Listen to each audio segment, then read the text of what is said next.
الحمد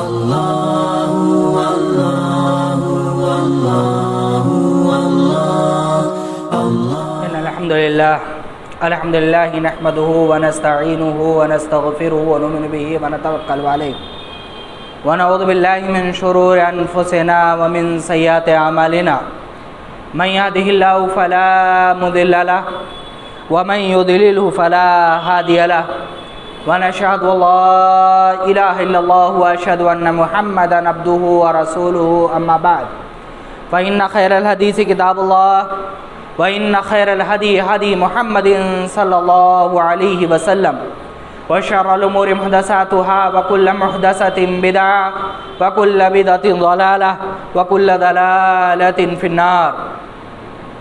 أعوذ بالله من الشيطان الرجيم. بسم الله الرحمن الرحيم.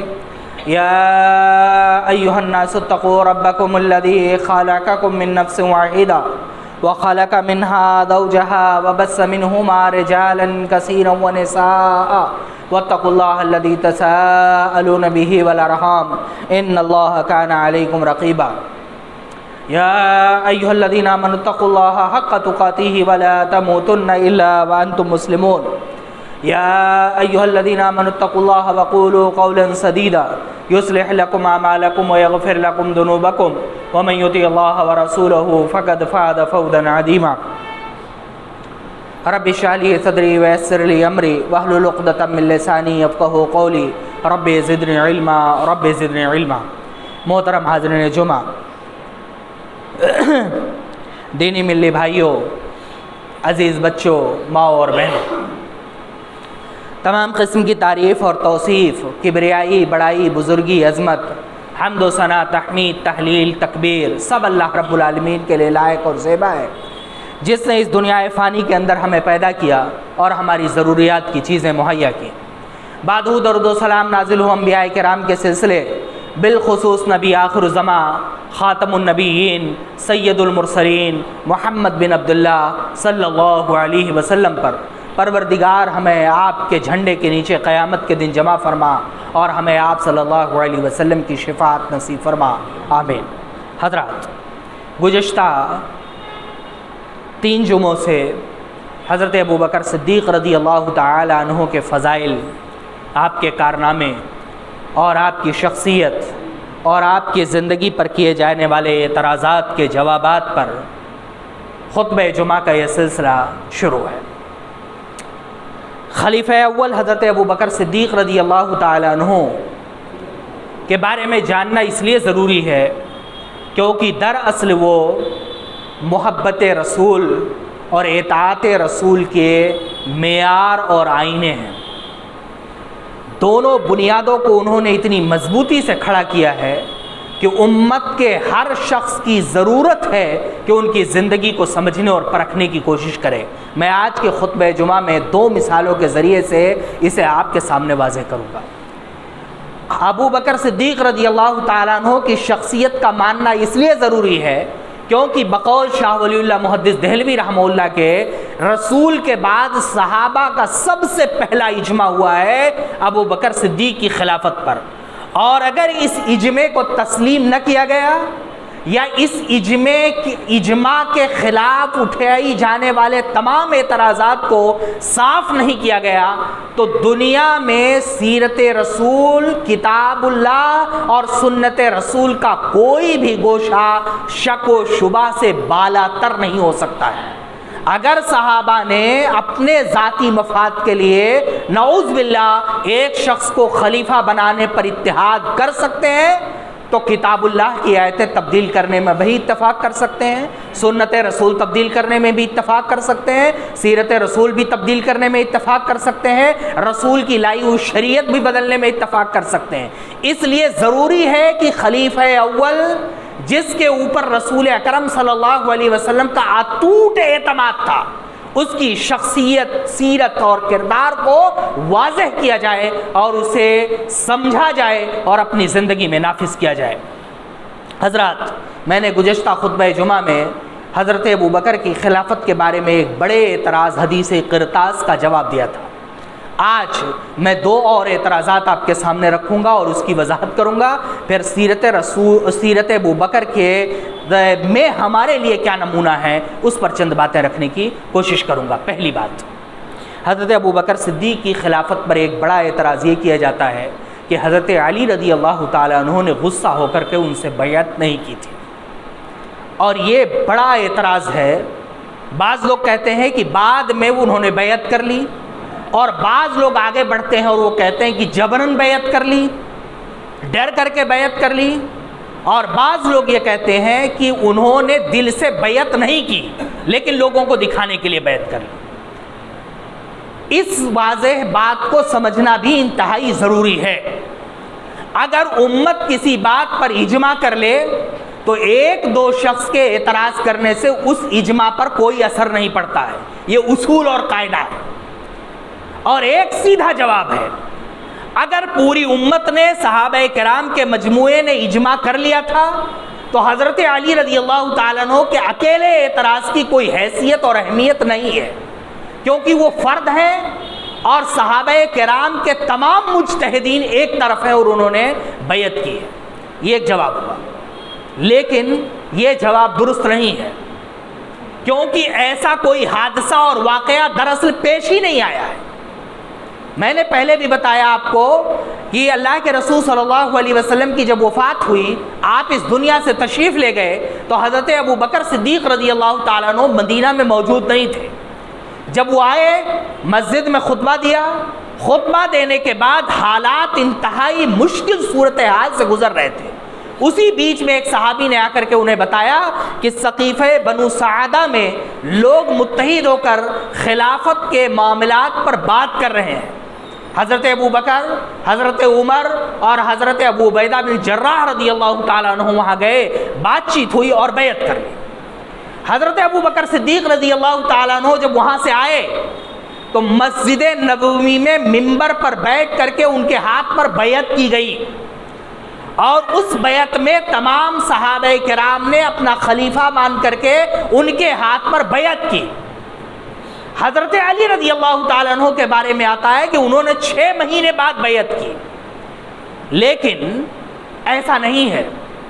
ایک روایت مستدرک حاکم میں ہے ابو سعید خدری رضی اللہ تعالیٰ عنہ سے، جو ان تمام معاملات کی وضاحت کے لیے کافی ہے۔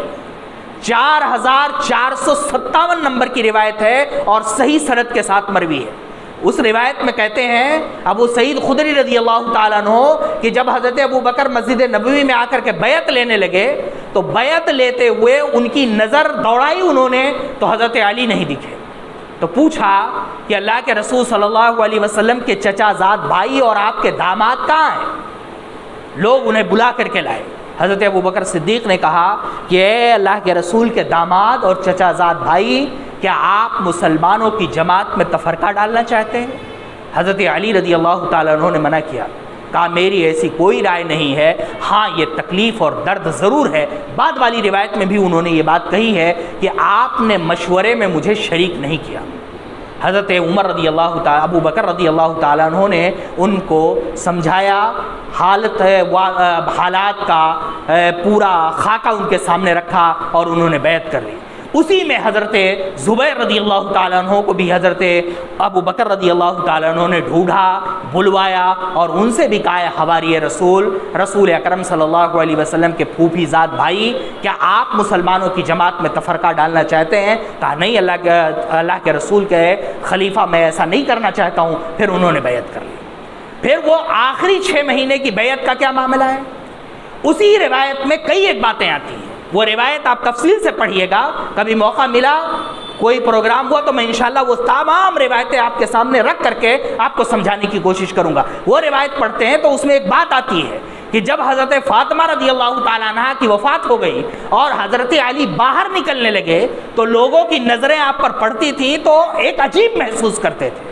لوگوں کو یہ لگا کہ علی نے بیعت نہیں کی ہے، کیونکہ 6 مہینے تک وہ حضرت فاطمہ رضی اللہ تعالیٰ عنہ کی بیماری کی وجہ سے گھر سے باہر نہیں نکلے، غم میں، تکلیف میں، ان کا بھائی، ان کا سسر، اللہ کے رسول صلی اللہ علیہ وسلم نے بچپن سے ان کی تربیت کی تھی، وہ وفات پا گئے ہیں۔ آپ کی محبوب ترین بیوی، جن کی وجہ سے آپ کو دنیا کے تمام تر نعمتیں ملی، جن کی وجہ سے آپ کے دونوں بیٹوں کو جنت کی سرداری ملی، جس کی وجہ سے آپ کی بیوی کو جنت کی عورتوں کا سردار ہونے کا اعزاز ملا، وہ بیمار ہیں، 6 مہینے تک تقریباً بیمار ہیں۔ ایسی صورت میں حضرت علی رضی اللہ تعالیٰ عنہ گھر سے باہر نہیں نکل سکے۔ 6 مہینے کے بعد جب یہ حالات انہیں محسوس ہوئے تو انہوں نے مجلس عام میں آ کر کے اللہ کے رسول صلی اللہ علیہ وسلم کے خلیفہ حضرت ابو بکر صدیق رضی اللہ تعالیٰ عنہ کے ہاتھ پر دوبارہ بیعت کی، مجمع عام میں بیعت کی۔ اس طریقے سے ان دونوں روایتوں کو جو صحیح ہے اکٹھا رکھنے کے بعد یہ بات سمجھ میں آتی ہے کہ حضرت علی رضی اللہ تعالیٰ عنہ نے دراصل 2 بار بیعت کی۔ ایک بیعت مرحلہ اول میں کی مسجد میں، جس کا بہت زیادہ پرچار اور اعلان نہیں ہوا، اور دوسری بیعت انہوں نے جب کی تو ان کی جو دوسری بیعت ہے وہ مجمع عام میں ہے، اور راویوں نے اس بیعت کو شدت کے ساتھ بیان کیا ہے۔ اس لیے لوگ یہ سمجھنے لگے کہ پہلے 6 مہینے تک وہ ناراض تھے اور 6 مہینے کے بعد انہوں نے بیعت کی ہے۔ اس سلسلے میں صرف ایک بات ہے جو یاد رکھنے کی ہے، وہ یہ ہے کہ حضرت علی، حضرت عباس رضی اللہ تعالی عنہما دونوں اس بات سے نالا تھے کہ خلافت کا جب مشورہ ہو رہا تھا تو ہم دونوں کو کیوں نہیں بلایا گیا، ہم گھر والے تھے۔ یہ سچ ہے اور اس میں کوئی شک نہیں ہے، لیکن جب صورتحال واضح کی گئی کہ ہم بھی خود نہیں گئے تھے، حالات کا تقاضا تھا اور آپ کو بلا نہیں سکتے تھے، اگر آپ کو بلانے کے لیے کوشش کرتے تو پھر ایسی صورت میں حالات ایسے بگڑ جاتے کہ اس کا سدھارنا ناممکن ہو جاتا۔ تو اس لیے ہم نے جو کچھ مناسب تھا فتنے کو دبانے کے لیے، آواز کو دبانے کے لیے کر لیا، بعد میں جب ضرورت محسوس ہوئی تو ہم نے آپ کو بلایا۔ یہ ہے دراصل حضرت علی رضی اللہ تعالیٰ عنہ کے حضرت ابو بکر کے خلاف ہونے کا شوشہ اور پروپیگنڈا، جسے پھیلا کر کے ہمارے سامنے پیش کیا جاتا ہے، اور یہ بتانے کی کوشش کی جاتی ہے کہ دراصل ان دونوں میں کوئی جھگڑا تھا، کوئی لڑائی تھی، انہوں نے ان کی خلافت غصب کر لی تھی، انہوں نے ان کا حق مار لیا تھا۔ ایسا کچھ بھی نہیں تھا۔ صحابہ کرام کے بارے میں قرآن کریم نے کہا ہے رحماء بینہم، آپس میں ایک دوسرے کے لیے بہت نرم ہے۔ یؤثرون علی انفسہم، وہ لوگ ایک دوسرے پر اپنے آپ کو ترجیح دیتے ہیں اگر انہیں اس کی ضرورت ہی کیوں نہ ہو۔ وہ لوگ ایسے تھے جو چراغ بجھا کر کے مہمان کو کھانا کھلا دیتے تھے اور خود سو جاتے تھے۔ بہت مشہور واقعہ ہے، آپ نے سنا ہوگا، ایک صحابی رسول کے گھر مہمان آئے، اللہ کے رسول نے ان کا نام لے کر کے کہا کہ انہیں لے جائیے کھانا کھلائیے۔ جب گھر پہنچے تو ان کی بیوی نے کہا کہ صرف ایک آدمی کے لیے کھانا ہے۔ بولے پھر کیا کروں؟ کہا آپ کھانا لے جائیے، مہمان کے سامنے رکھیے اور کسی بہانے سے چراغ بجھا دیجیے گا، اور وہ مہمان کھاتا رہے گا، اور آپ ایسا حال پیدا کیجئے گا کہ مہمان کو لگے کہ آپ کھانا بھی کھا رہے ہیں اور چراغ جلانے کی کوشش بھی کر رہے ہیں، مہمان کو احساس بھی نہ ہو کہ آپ بھوکے رہ گئے اور وہ پیٹ بھر کے کھانا بھی کھا لے۔ اور اس صحابی رسول نے ایسا ہی کیا۔ وہ ایک صحابی ہیں، ان کے بالمقابل حضرت علی عشرہ مبشرہ میں سے ہیں، رسول کے تربیت یافتہ ہیں، دنیا کی خلافت کے لیے، دنیا کی حکومت کے لیے، دنیا کی بادشاہت کے لیے اگر وہ 6 مہینہ ناراض ہونے لگے اور جھگڑا کرنے لگے، پھر ہم میں اور آج کے سلطانوں میں ان میں کیا فرق رہ جائے گا؟ قرآن کریم نے ان کی کس ادا کی تعریف کی ہے؟ یؤثرون علی انفسہم ولو بہم خصاصہ، وہ اپنی ضروریات کو تج کر کے دوسروں کی مدد کرتے ہیں۔ حضرت علی رضی اللہ تعالیٰ عنہ خلیفہ نہ بھی ہوتے تب بھی وہ داماد رسول ہیں، تب بھی وہ جنت کی عورتوں کے سردار کے شوہر ہیں، تب بھی وہ جنت کے 2 نوجوان سرداروں کے والد محترم ہیں، تب بھی وہ رسول اکرم صلی اللہ علیہ وسلم کے داماد ہیں، تب بھی رسول اکرم صلی اللہ علیہ وسلم کے چچا زاد بھائی ہیں۔ خلافت ملنے سے ان کے درجے میں کیا بلندی مل ہو جاتی؟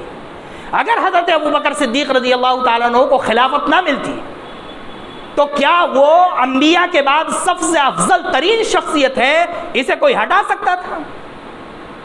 اور حضرت ابو بکر رضی اللہ تعالیٰ عنہ کو خلافت مل کر کے ملا کیا؟ ان کے درجے میں کیا بڑھتری آئی، کیا حاصل ہوا انہیں؟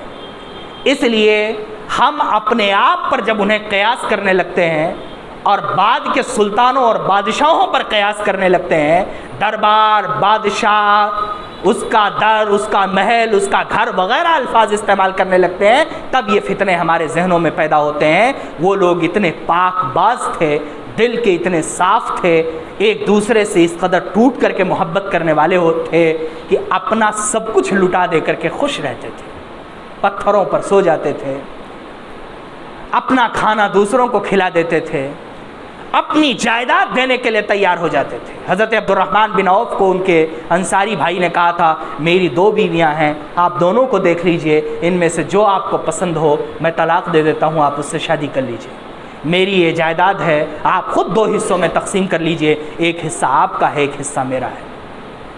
یہ عبد الرحمن بن عوف رضی اللہ تعالیٰ عنہ ہیں۔ ایسی تربیت رسول اکرم صلی اللہ علیہ وسلم نے کی ہے۔ اب ایسے لوگ خلافت کے لیے جھگڑا کرنے لگے ہیں، خلافت کے لیے اختلاف کرنے لگے ہیں، پھر ان کی اس شخصیت کا آپ کیا کریں گے؟ لہٰذا حدیثوں کا جب مطالعہ کریں گے گہرائی کے ساتھ تو اتنی بات سمجھ میں آئے گی کہ جو دراصل اختلاف تھا حضرت علی رضی اللہ تعالیٰ عنہ کا اکیلے نہیں تھا، حضرت عباس رضی اللہ تعالیٰ عنہ کا بھی تھا، وہ یہ کہ مشورے کی مجلس میں ہمیں شامل کیوں نہیں کیا گیا، ہمیں کیوں نہیں بتایا گیا۔ جب صورتحال واضح ہو گئی تو ان لوگوں نے اپنا مدعا واپس لے لیا۔ اللہ رب العالمین ہمیں کہنے سننے سے زیادہ عمل کرنے کی توفیق دے۔ وآخر دعوانا الحمدللہ رب العالمین۔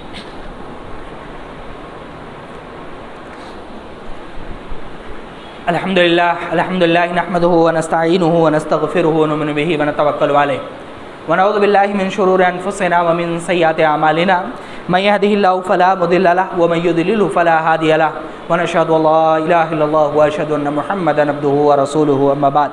حضرات، دوسرا اس سلسلے کا بڑا مدعا ہے جسے پیش کیا جاتا ہے اور جس کی وجہ سے حالات گڑبڑ ہوتے ہیں، وہ ہے حضرت فاطمہ رضی اللہ تعالیٰ عنہ کا میراث مانگنا اور حضرت عمر ابو بکر رضی اللہ تعالیٰ عنہ کا انکار کر دینا۔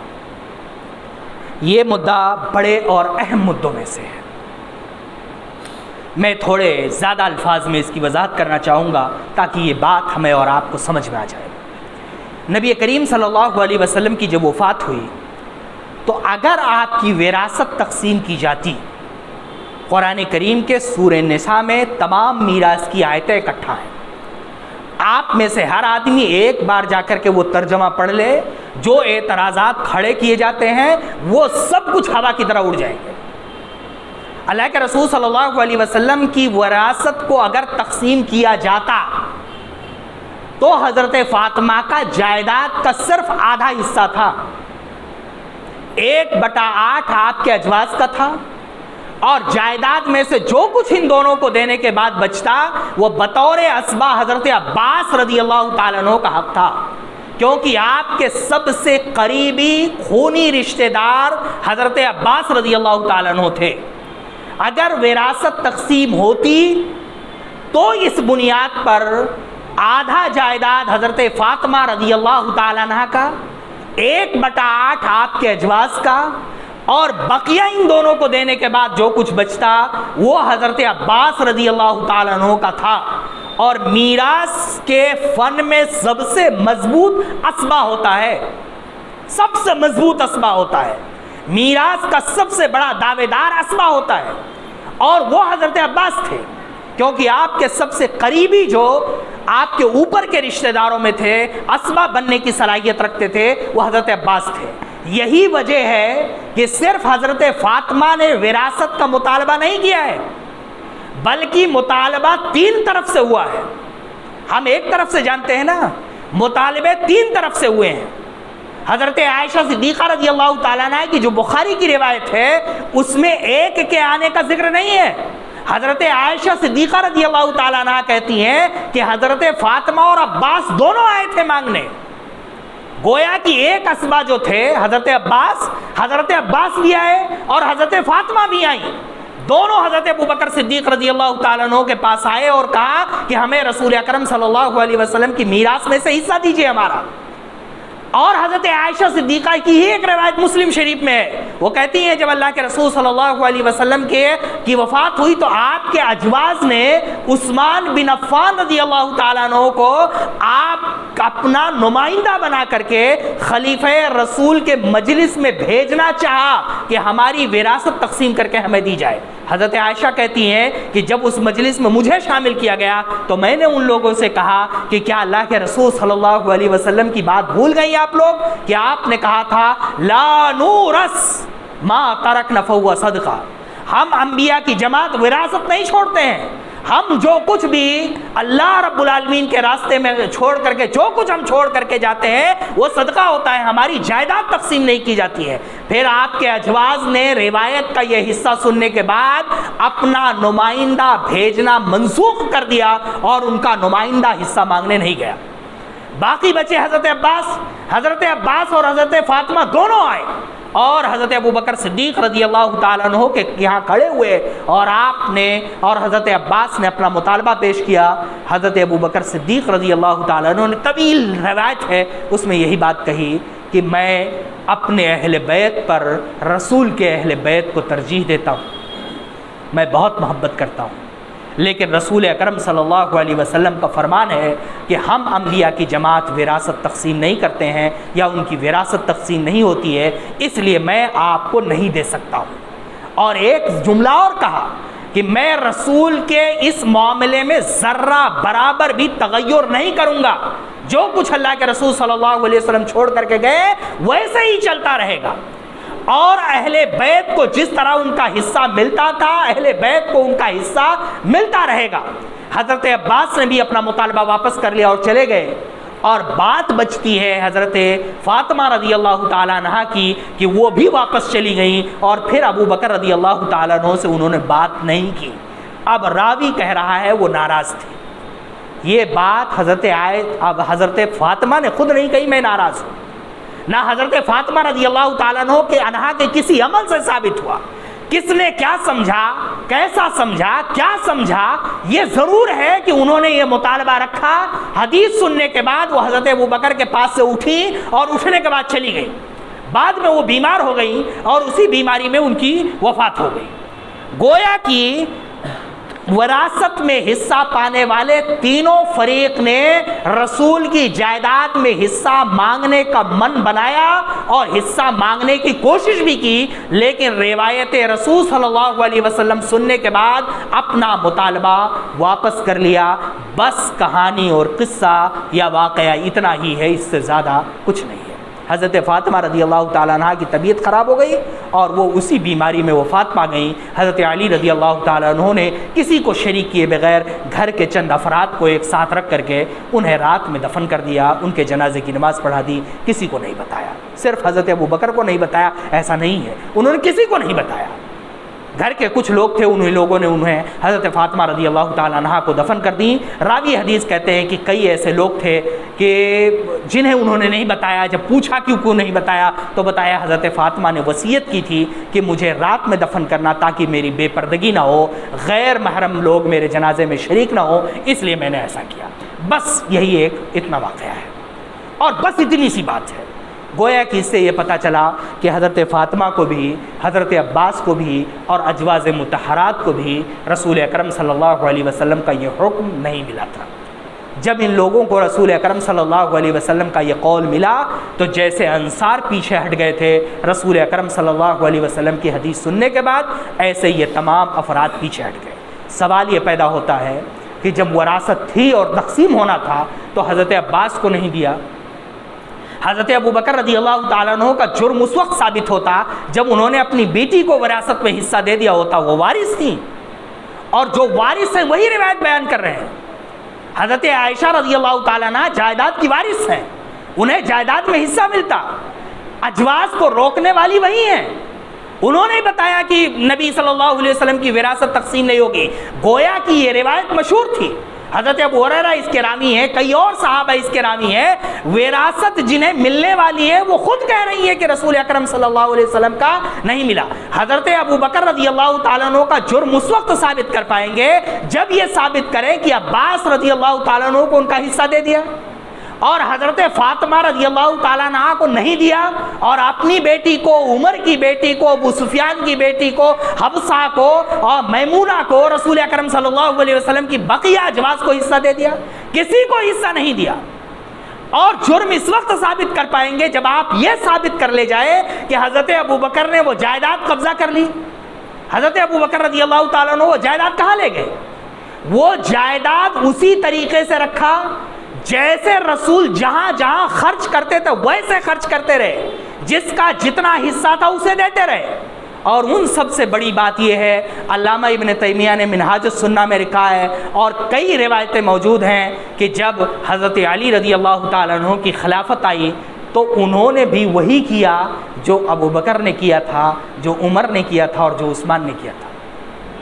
انہوں نے وہ جائیداد حسن حسین کو نہیں دی۔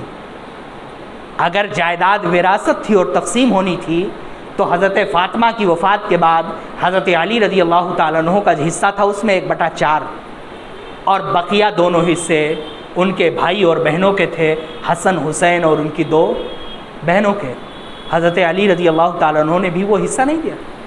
گویا کہ حضرت علی رضی اللہ تعالیٰ عنہ بھی اس بات پر متفق تھے کہ حضرت ابو بکر کا جو فیصلہ تھا وہ بالکل صحیح تھا۔ اس واقعے میں اس کے علاوہ جتنی بھی روایتیں بیان کی جاتی ہیں یا جتنے بھی قصے کہانیاں سنائے جاتے ہیں وہ سب حفوات ہیں، ان کی کوئی حیثیت نہیں ہے دروازہ گرانے کی، آگ لگا دینے کی، جلا دینے کی، اور کچھ کر دینے کی، اور کچھ کر دینے کی۔ یہ کچھ بھی ممکن نہیں ہے۔ وہ ابو بکر ایسا ہونے دے، وہ ابو بکر ایسا ہونے دے اور وہ علی بہادر اپنی اہلیہ کی بے عزتی برداشت کر لے جائے، جسے حیدر کرار کہا جاتا ہے، جسے عمرو بن عدو جیسے شخص کو ایک تلوار سے 2 ٹکڑے کر دیا ہو، وہ برداشت کر لے جائے۔ سوچ سکتے ہیں نبی کریم صلی اللہ علیہ وسلم نے مسجد نبوی کے ممبر پر کھڑے ہو کر کے کہا تھا حضرت ابو بکر صدیق کی موجودگی میں کہ فاطمہ میرے دل کا ٹکڑا ہے، جس نے فاطمہ کو تکلیف پہنچائی اس نے مجھے تکلیف پہنچائی۔ حسن اور حسین میرے 2 پھول ہیں دنیا میں۔ وہ ابو بکر جو راوی ہیں کہتے ہیں کہ رسول کندھے پر دونوں کو بٹھا کر کے جایا کرتے تھے، ان کے رہتے ہوئے اگر حضرت فاطمہ رضی اللہ تعالیٰ عنہ کے ساتھ اتنی زیادتیاں ہو جائیں، پھر آپ سوچئے اور غور کیجئے کہ ابو بکر کا ایمان باقی بچے گا؟ انہیں مسلم مان سکتے ہیں، مومن مان سکتے ہیں؟ یہی میں وہ نقطہ آپ کو سمجھانا چاہتا ہوں۔ حضرت ابو بکر رضی اللہ تعالیٰ عنہ کی شخصیت کا سب سے بڑا معیار اور جو ہماری زندگیوں سے چھوٹ گیا ہے وہ معیار ہے محبت رسول اور شریعت اسلامیہ میں توازن پیدا کرنا۔ میں نے اس سے پہلے بھی اشارہ کیا تھا کہ لشکر اسامہ کی روانگی کا وقت آیا، تمام صحابہ ایک طرف ہو گئے، 1000 خطرات کی موجودگی میں حضرت ابو بکر نے صرف ایک بات کو اہمیت دی اور اسے نافذ کرنے کی آخری کوشش کی، رسول اکرم صلی اللہ علیہ وسلم کا حکم، اور کہا کہ پوری دنیا میرے خلاف ہو جائے، مدینہ کے بھیڑیے مجھے نوچ کھائیں، تب بھی رسول کے حکم کی مخالفت نہیں کر سکتا ہوں۔ وہی ابو بکر یہاں بھی نظر آتے ہیں۔ رسول اکرم صلی اللہ علیہ وسلم کی سب سے محبوب ترین بیٹی، جن کے بارے میں ابو بکر کو معلوم ہے کہ جب رسول اکرم صلی اللہ علیہ وسلم کے گھر میں آتی تھیں تو آپ اپنے مسند سے اٹھ کر کے دروازے تک دوڑ جایا کرتے تھے، جن کے بیٹوں کو رسول اکرم صلی اللہ علیہ وسلم بیٹا کہہ کر کے مخاطب کرتے تھے، جن نے جنت کی عورتوں کا سردار قرار دیا ہے، جن کے لیے کہا ہے فاطمہ میرے جگر کا ٹکڑا ہے، جس نے فاطمہ کو تکلیف پہنچائی اس نے تکلیف پہنچائی، ان کا ایک مطالبہ آیا۔ حضرت ابو بکر رضی اللہ تعالیٰ عنہ کے دل سے پوچھئے اور ایک بار تصور کیجئے آنکھیں بند کر کے کہ حضرت ابو بکر رضی اللہ تعالیٰ عنہ کس کرب میں، کس مصیبت میں، کس پریشانی میں اور کتنی تکلیف میں فاطمہ کو کہا ہوگا کہ رسول کی وراثت ہم آپ کو نہیں دے سکتے، اے شہزادی رسول، اے بنت رسول، ہم رسول کی وراثت آپ کو نہیں دے سکتے ہیں۔ کتنی تکلیف اور مصیبت میں ہوں گے۔ رسول اکرم صلی اللہ علیہ وسلم کے سامنے فاطمہ کھڑی ہو جاتی تھی، آپ حضرت علی کو دربار میں مسجد نبوی میں لا کر کے کھڑا کر دیتے تھے کہ آپ میری بیٹی کی موجودگی میں دوسری شادی کیسے کر سکتے ہیں، اور اس کے لیے حضرت ابو بکر کو ہی پکڑ کر کے لاتے ہیں۔ روایت میں ان کا لفظ موجود ہے، ان کے سامنے رسول کی بیٹی کھڑی ہوئی اور مطالبہ کر رہی ہے اور حضرت ابو بکر صدیق رضی اللہ تعالیٰ عنہ منع کر رہے ہیں اور ایک جملہ کہہ رہے ہیں، رسول کی سیرت نہیں بدل سکتا، رسول کا فرمان میں نہیں بدل سکتا، رسول کا طریقہ نہیں بدل سکتا۔